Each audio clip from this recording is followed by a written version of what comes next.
ইয়া রাসূলুল্লাহ সাল্লাল্লাহু আলাইহি ইসলাম, কি করেননি আপনি আমাদের জন্য? নবী হওয়ার আগে 40টা বছর একটা টোকাও পড়েনি আপনার শরীরে, আর উম্মতের কাছে কালেমা পৌঁছে দেওয়ার জন্য আপনার গা বেয়ে রক্ত বের হয়েছে আমাদের জন্য। না খেয়ে কোনোদিনও থাকেননি, পেটের মধ্যে পাথর বেঁধেছেন ক্ষুধার যন্ত্রণায়, তাও জান্নাত থেকে খাবারের জন্য সুপারিশ করেননি, শুধু আমাদের কাছে কালেমার দাওয়াত পৌঁছে দেওয়ার জন্য। জান্নাতের সর্দার জেনেও রাতের পর রাত জেগে জেগে তাহাজ্জুদ নামাজে কেঁদেছেন উম্মতি উম্মতি বলে, কোনোদিনও নিজের জন্য কিছু চাননি যেন আমরা জান্নাতে যেতে পারি। অসংখ্য সাহাবীরা ত্যাগ করেছেন, নিজের বিলাসিতা বেছে নিয়েছেন কালেমা যেন আপনাকে নিয়ে আমাদের কাছে পৌঁছে দিতে পারে। কালেমা। ইয়া রাসূলুল্লাহ সাল্লাল্লাহু আলাইহি সাল্লাম, মেরাজের রাতে যখন জান্নাত দেখেছিলেন, চাইলে আপনি সেই জান্নাতে থেকে যেতে পারতেন, কিন্তু আপনি উম্মতদের জন্য ফিরে এসেছেন। জাহান্নাম দেখার পর বারবার উম্মতদের কথা ভেবে চোখ দিয়ে পানি ফেলছিলেন। ইয়া রাসূল, যেদিন আজরাইল আলাইহিস সালাম এসেছিলেন জান কবজ করতে, আপনার কাছে অনুমতি চেয়েছিলেন, আপনি বলেছিলেন, ভাই আজরাইল, আমি চলে যাওয়ার পর আমার উম্মতদের কি হবে?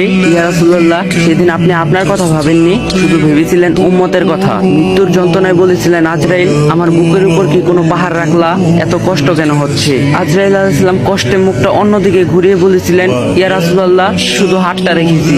জবাবে আপনি বলেছিলেন, শুধু হাত রাখাতে এত যন্ত্রণা?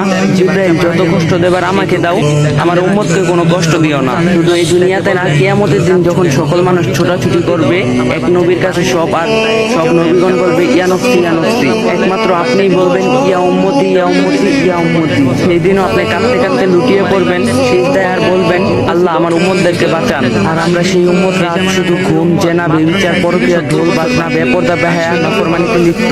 ইয়া রাসূলুল্লাহ, আজ আপনার জন্য না অমুসলিম, মুশরিক, কাফেরদের জন্য চোখ দিয়ে পানি ফেলি, আবার তাদের কালচারও অনেক অনুসরণ করি। ইয়া রাসূলুল্লাহ, শুক্রবার একটু সময় হয় আপনার জন্য দরুদ পড়ার, আজ এই উম্মত আপনার উম্মত হওয়ার যোগ্য হলো না। প্রিয় ভাই ও বোনেরা, নিজেকে কয়েকটি প্রশ্ন করুন, আমরা এমন একজন নবীর উম্মত হয়ে কি করতেছি? যে নবী মহান আল্লাহ তাআলার বন্ধু ছিলেন, সেই নবী মৃত্যুর সময় এতটা কষ্ট পেয়েছে, তাহলে আমাদের কি অবস্থা হবে? আমরা কি কিয়ামতের দিন নবীজি সাল্লাল্লাহু আলাইহি সাল্লামের সুপারিশ পাওয়ার যোগ্য হব? ভাবুন তো, মহান আল্লাহ পাক এবং নবীজি সাল্লাল্লাহু আলাইহি সাল্লাম যদি আমাদের থেকে একটাবার মুখ ফিরিয়ে নেয়, তাহলে আমাদের কি অবস্থা হবে? তো গাইস, যদি ভিডিওটা ভালো লাগে অবশ্যই কমেন্ট বক্সে বলে যাবেন, আর ভিডিওটা কপি লিংক আর শেয়ার করে দিবেন, যাতে অন্য আরেকজন দেখতে পারে।